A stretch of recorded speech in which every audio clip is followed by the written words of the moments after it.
Selamat datang di Bapil, bahas film bersama gua, Bagaska. Kali ini sendiri, karena gua sesuai judulnya, gue pengen membahas sebuah serial yang sebenarnya gua udah tonton dan udah gua kelarin sih di 2023. Serial yang berjudul Monarch: Legacy of Monsters. Kenapa gue bahas ini? Nah, ini daripada basa-basi, mending kita langsung ke sinopsis dan juga trailernya, seperti apa sebenarnya film ini, isinya siapa aja, isinya apa aja, dan ceritanya apa. Gimana kalau kita langsung bapil bersama, bahas film sama-sama.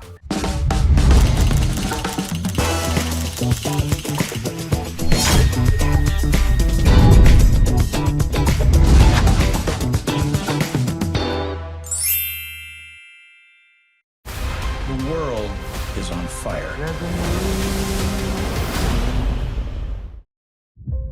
Monarch was there, in San Francisco.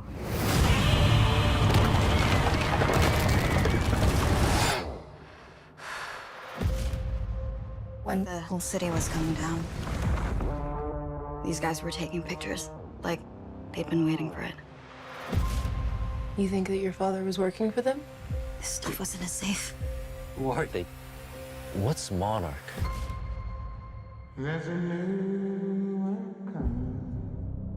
This is the world we live in. Monsters are an inescapable reality. Those files belong to us, and they are more important than you could possibly imagine. This is gonna give me nightmares. Now, you can choke down that Monarch lie about your father disappearing. Or we can find out what really happened before it's too late.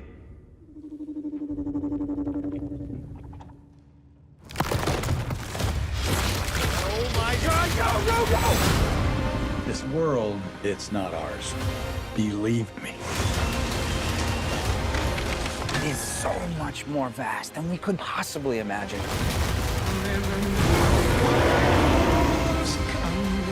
These monsters and Monarch have taken everything from me. No more.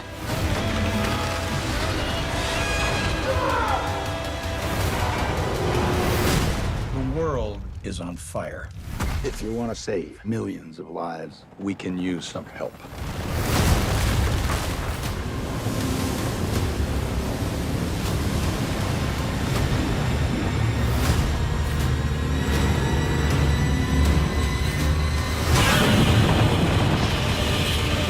Monarch: Legacy of Monsters merupakan serial TV milik Apple TV Plus yang rilis pada tahun 2023 sebanyak 10 episode. Serial ini juga merupakan salah satu spin-off dari film yang rilis pada tahun 2014, Godzilla. Melanjutkan kisah setelah munculnya Godzilla ke permukaan di tahun 2014 yang biasa disebut sebagai G-Day. Serial ini menceritakan dua adik kakak yang terpisah, yaitu Kate dan Kentaro, yang juga ingin berada di jalan sang ayah mencari tahu ada apa sebenarnya hubungan keluarga mereka dengan organisasi rahasia yang melakukan riset mengenai para Titan bernama Monarch. Setelah giat mengikuti petunjuk-petunjuk yang ada, Kate dan Kentaro bertemu dengan beberapa rekan baru seperti Lee Shaw, seorang perwira angkatan darat, dan Mei, mantan kekasih dari Kentaro. Mereka berempat bersama-sama melewati ancaman para Titan yang ada untuk mengungkap siapa sebenarnya ayah dari Kate dan Kentaro, sembari Lee Shaw yang mencoba berdamai dengan masa lalunya bersama dua rekan yang diketahui olehnya telah tewas oleh para Titan, yaitu Bill Randa dan Keiko. Serial ini juga dibintangi oleh dua aktor ayah dan anak, yaitu Kurt dan Wyatt Russell, Anna Sawai, Ren Watabe, Kiersey Clemens, Anders Holm, dan disutradarai oleh Andy Goddard. Jadi tadi merupakan sedikit sinopsis dan juga trailer yang disajikan lah. Oke, gue mulai dari mana ya? Karena jujur, nih agak disclaimer sedikit nih buat para penonton Bapil. Bagaska nonton series ini udah lumayan lama ya, tahun lalu sih basically. Dan ya jadi mungkin kalau misalnya gue udah agak lupa sama lore-nya sedikit, maafin. Tapi gue yang pasti nggak akan lupa sama karakter-karakternya, kayak mereka siapa. Ya mungkin beberapa adegan yang gue inget Semoga gue ingat. Ya, tapi yang pasti ya, gue sudah terbantu dengan pointer-pointer yang ada di catatan gue ini ya. Yang pasti sih ya, setelah gue mengetahui adanya awal-awal nih perasaan, seperti biasa lah gue ngasih tahu perasaan gue kayak gimana pas awal-awal ada di pengumuman tentang Monarch Legacy of Monsters. Ya gue seneng lah, maksud gue apalagi ya gue ngikutin ya Monsterverse ya, Godzilla itu dari 2014. Ya ini kaosnya ada di yang gue pakai hari ini. Ya setelah itu di 2023 yang dimana sebenarnya dari Godzilla 2014 ke 2023 berarti kan 9 tahun kalau gua nggak salah hitung. Ya kembali lagi ke Monsterverse yang pada zaman itu gitu loh, yang dimana waktu itu kan Monsterverse masih sangat gelap. Digadang-gadang ya monster-monster Titan ini pada bener-bener kembali ke bumi. Waktu itu bahkan bukan untuk benerin bumi tapi lebih ke ya memang untuk masuk ke bumi aja gitu loh. Waktu itu orang masih pada skeptis sebenarnya Godzilla ini ya memang ada ya untuk memusnahkan ya makhluk hidup gitu loh. Belum nyampe titik di mana ya they are the cure of the earth and the universe gitu, belum. Ya dan apa ya, gue juga nggak expect yang gimana-gimana karena sekali lagi ini serial dari Apple TV Plus juga gitu. Bukan bioskop, yang dimana kan kalau misalnya gue nonton Godzilla, kebetulan dulu memang gue nontonnya di bioskop, jadi emang gegar segala macam, Dolby Atmos, terus ya dengan suara ruangan yang kedap, yang gelap, yang layar besar juga. Sedangkan kalau untuk di sini, ya gue nonton di TV atau ya di laptop gitu ya. Ya udah, mungkin itu yang terjadi juga kali ya, gue di pas gue nonton Shin Godzilla itu. Terus yang gue yang gue notice dari opening kali ya, dari opening pertama kali ada, gue tuh notice-nya memang ini ada dua sisi ya kan, kanan kiri. Awalnya tuh gue nggak notice, gue kira cuma menunjukin dua sisi aja, dan ternyata yang mereka coba tunjukkan adalah dua masa yang berbeda gitu loh, yang satu 50-an, yang satu masa sekarang gitu, modern. Iya, dan yang pasti setelah gue ngeliat pengumumannya juga, gue skeptis sih jujur awalnya.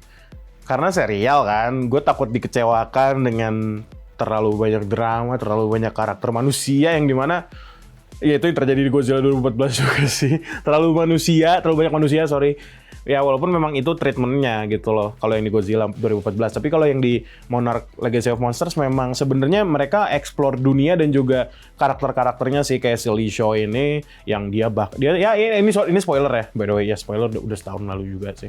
Karena oh iya, kenapa tadi gue lupa di awal gitu, kenapa gue bahas ini, udah diumumin juga season 2-nya sama Monarch, sama Monsterverse lah pokoknya. Udah diumumin, is on the works, lagi produksi, lagi syuting. Gue nggak tahu, mungkin awal tahun depan mungkin, akhir tahun depan gitu maksud gue. Nah, tadi gue ngomong apa? Oh, skeptis. Kenapa skeptis? Ya maksud gue ini serial yang dimana budgetnya pasti nggak sebesar movie, nggak sebesar Legendary kalau misalnya lagi di layar lebar.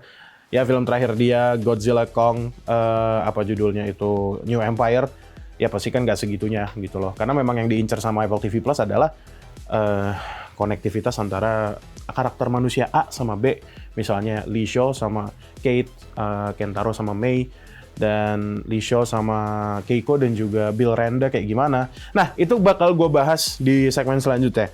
Karena gue harus merangkai kata dulu biar enaknya gimana gitu loh. Kalau gitu, jangan kemana-mana, tetap di Bapil Bahas Film.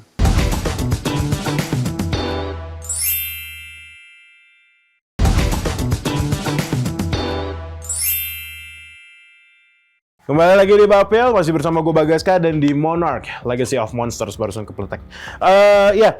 Tadi gue ngomongin tentang konektivitas antar karakter manusia, terutama ya. Karena menurut gue di Monarch ini, gue nyebutnya Monarch aja kali ya, biar lebih singkat. Di film gak tuh, di serial Monarch ini memang benar-benar menunjukkan drama antara para karakter yang ada di serialnya. Nah, kalau untuk Titan-Titannya gimana, guys? Jujur, Titannya memang kalau yang gue rasain sih ya memang semacam gimmick. Nggak dibilang gimmick juga enggak sih. Cuma ya itu yang gue rasain kali ya. tapi sangat baik lah. Nanti itu gue bahas tentang Titannya, tapi gue pengen bahas tentang drama-dramanya dulu. Ini justru, ini kan belakangan ini yang gue bapil episode berapa gitu, gue sempat ngomongin tentang Yakuza yang dimana di situ Yakuza sangat bermain dengan time skip ya kan, tahun 95, tahun 2005, yang menurut gue, itu serial juga by the way, bedanya di Amazon Prime, yang dimana menurut gue sangat berantakan menurut gue, dan gak bisa gue nikmatin entah kenapa, karena karakternya itu yang gak terlalu beda. Lebih ke karakter di tahun 95 highlightnya itu, tahun 2005 highlightnya itu juga karakternya sama gitu, dan menurut gua cara mereka bermain dengan time skip-nya mungkin ya mendukung dengan slow pacing-nya itu terlalu slow menurut gua, sangat mengganggu. Nah, untuk yang di Monarch untuk yang di Monarch ini mereka time skip juga, mainannya time skip. Nah, cuma di tahun 2015 sama tahun 50-an. Kan memang jauh banget kan itu. Yang dimana 2015 ya memang setelah G-Day. Nah, sedangkan tahun 50-an, yang dimana sebenarnya adalah tahun 54, itu adalah pertama kali Godzilla muncul ke permukaan, setidaknya secara, ada fotonya, secara real gitu. Itu, apa ya, ini dengan baik tuh apa? Gambarkan, tertulis dengan baik di sebuah serial yang ini 10 episode, dia ada 10 episode. Menurut gue sangat well written. Nah, terutama di tahun 50-an nih, entah kenapa, gue mungkin langsung ke yang menurut gue agak kurang. Di review ini gue bakal, biasa kan gue dari review film, terus review yang bagus, terus yang jelek. Kalau sini gue pengen langsung gue tebas semua. Nah, menurut gue sendiri yang di timeline di 2015-nya, gue sih paham ya, dengan dikasih lihat Kate yang dia tuh punya PTSD gitu loh, pas lagi di jembatan San Francisco Bridge itu, apa namanya, Golden Gate, bisnya jatuh yang isinya murid dia semua. Ya kan pasti panik gitu loh. Jadi tiap kali ada peringatan tentang Godzilla atau orang nyebut Godzilla tuh dia pasti selalu yaitu PTSD. Belum lagi ngomongin tentang si Kentaro yang tentang hubungannya sama Kate sebenarnya. Jadi Kentaro sama Kate ini juga punya masalah yang sama, yaitu tentang ayahnya. Kate yang sebenarnya nggak tahu selama ini ayahnya selingkuh dan punya anak lagi di Jepang, yang dulu si ayahnya itu bilangnya dia taunya si ayahnya nih tewas, padahal kagak, pindah lagi ke Jepang terus punya anak lagi. Terus ketemulah si Kate sama si Kentaro di Jepang. Seingat gue gitu ya. Nah ini lagi-lagi gue udah lupa mah. Sedikit detail-detail lore-nya gue udah agak-agak lupa gitu. Terus gue juga kalau ngomongin drama nih, lagi-lagi ngomongin drama ya. Entah kenapa Kate, bukan Kate. Di tahun 2015 karakternya buat gue dramanya nggak senendang itu. Karena menurut gue kalah sama drama yang ada di karakter-karakter yang ada di tahun 50-an, yaitu Bill Randa, Keiko, sama siapa namanya itu yang diperankan sama Wyatt Russell, Lee Shaw, sama Lee Shaw, mereka bertiga. Sebenarnya 3 sekawan yang menurut gue mereka dapat chemistry-nya, terutama si Keiko sama si Lee Shaw yang sebenarnya mereka in love, I guess. Tapi Bill Randa yang dapat Keiko. Itu yang gua dapat sih gitu ya dari hubungan mereka bertiga tuh. Tapi maksud gue secara actionnya pun mereka dapat untuk si Keiko yang sebenarnya ingin melestarikan Titan ini, yang Keiko tuh yakin kalau terutama Godzilla tuh bukan ancaman gitu loh. Bahkan ya pas lagi di scene Bikini Atoll itu tahun 54, ternyata Keiko yang menolak gitu sampai dia nangis-nangis di pinggir pantai. Itu iya, ngomongin tentang Bikini Atoll juga, gue suka banget sama serial ini karena gue sebagai penggemar opening dari Godzilla di tahun 2014, akhirnya kita melihat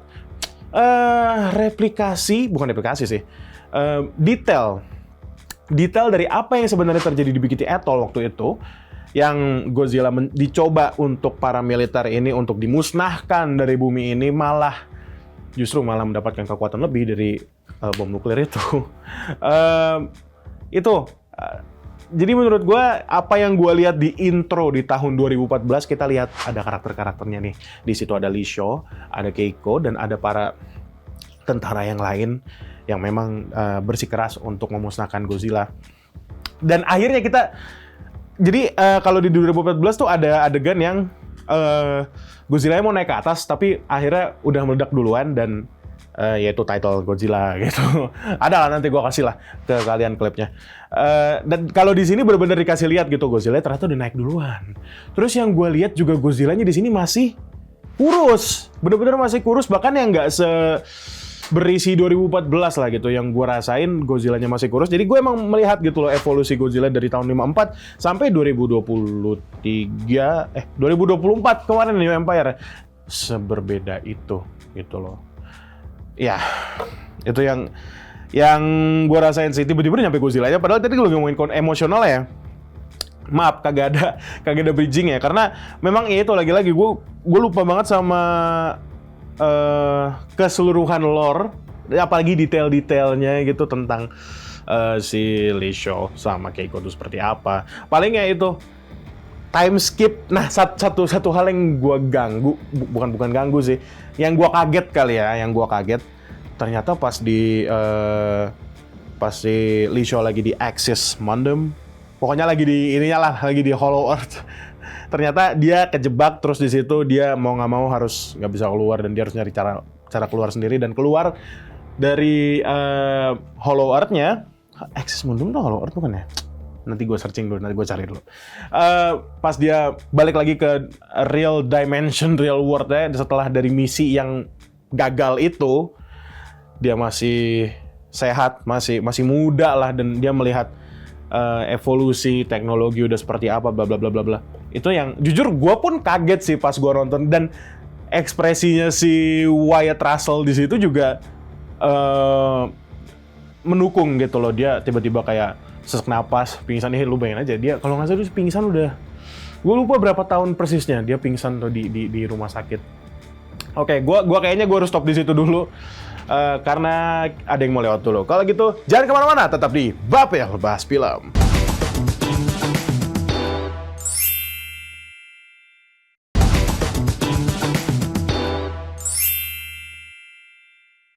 Kembali lagi di Bapel Bahas Film bersih bersama gue, Bagaska. Tadi gue udah ngomongin banyak banget ya. Yang tadi gue pengen berurutan malah jadi berantakan tuh sebenarnya. Tadi gue pengen drama, tiba-tiba gue ke Kaiju. Titan, beda ya. Yang tadi gue pengen ini kemana. Nah, sekarang gue pengen bahas tentang takut ketinggalan nih.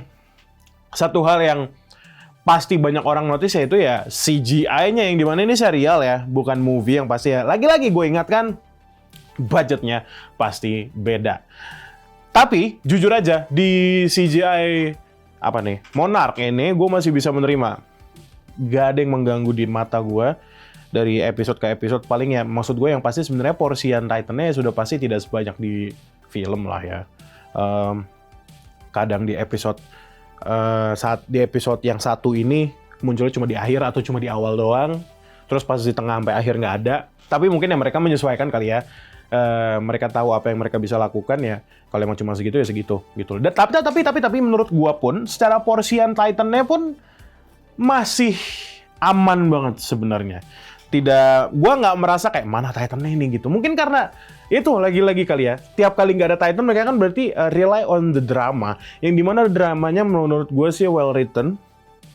Nggak ada yang janggal atau yang gimana-gimana. Paling villainnya tuh kurang berasa sih jujur. Ini lagi-lagi kurangnya si Duval sama si siapa, sampai lupa gue namanya itu yang jenggotan itu. Villainnya kurang berasa jahat banget aja sih. Walaupun kalau nggak salah sih memang antagonis yang ada di sini ya ujung-ujung mereka kerja sama bareng. Itu satu hal yang gue kurang bisa tangkep, yaitu antagonis yang ada di film ini sebenarnya itu sih.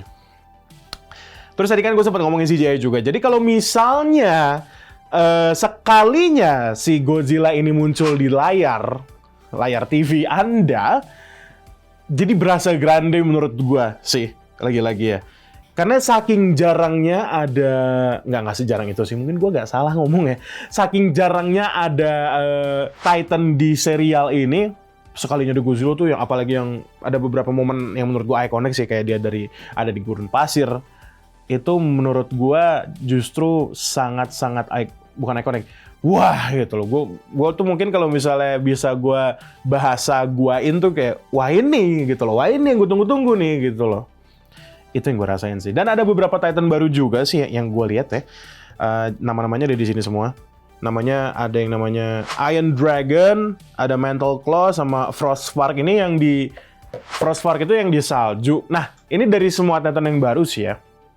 Gue paling suka Frostfork, entah kenapa dari dia tuh kan yang menurut gue sih ganas aja gitu. Itu mengingatkan gue ke dari desain dan juga kayak dia kan ada semacam aura-auranya, ada lampu-lampunya gitu. Mengingatkan gue ke game Horizon Zero Dawn yang dimana gue suka banget sama game juga dari desain-desain mesin ya sebenarnya. Itu gue, dan apalagi itu kan di salju gitu kan.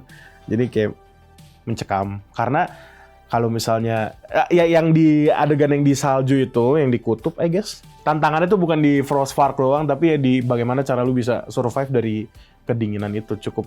Salju di sini cukup berperan banyak sebenarnya. Ya, ini gue juga jujur penasaran banget gitu loh dengan endingnya seperti itu, yang dimana sebenarnya ending yang dari ada di season satunya yaitu menunjukkan di Skull Island tahun 2017.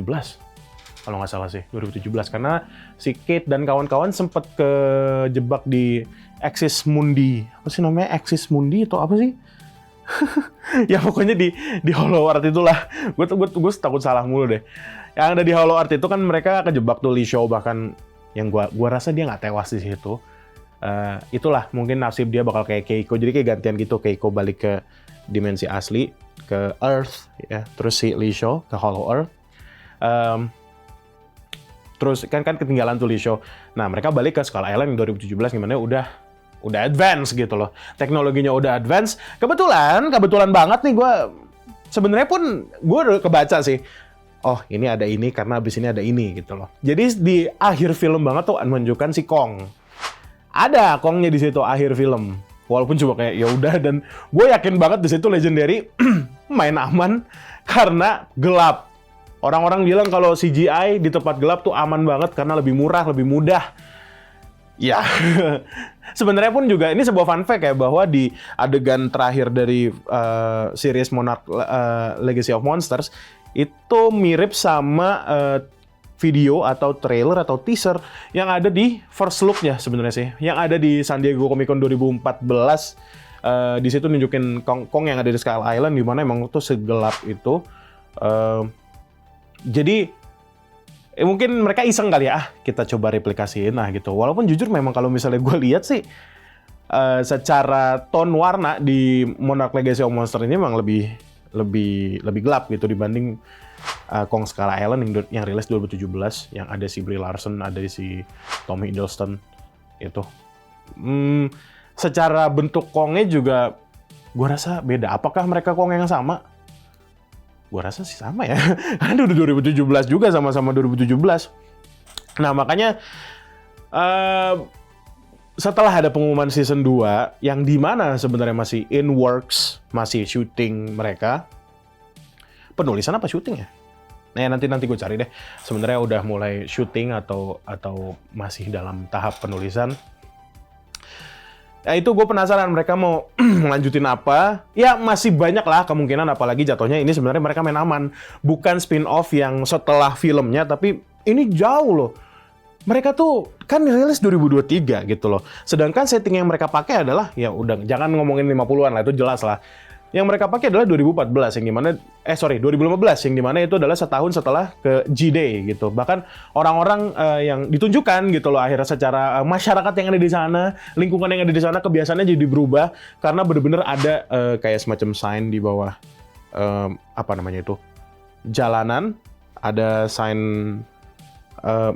beware of Godzilla semacam itulah gitu loh. Kalau misalnya ada peringatan Godzilla tuh benar-benar ada alert. Mungkin kayak tsunami alert gitu kali ya. Nah di situ Godzilla diadain juga gitu. Gue suka sama attention to detail. Bahkan mereka ada videonya di mana mereka nunjukin kayak semacam how to survive Godzilla gitu loh. Ada videonya. Itu tadi sebenarnya rame tadi di TL Twitter gue, rame lagi tadi.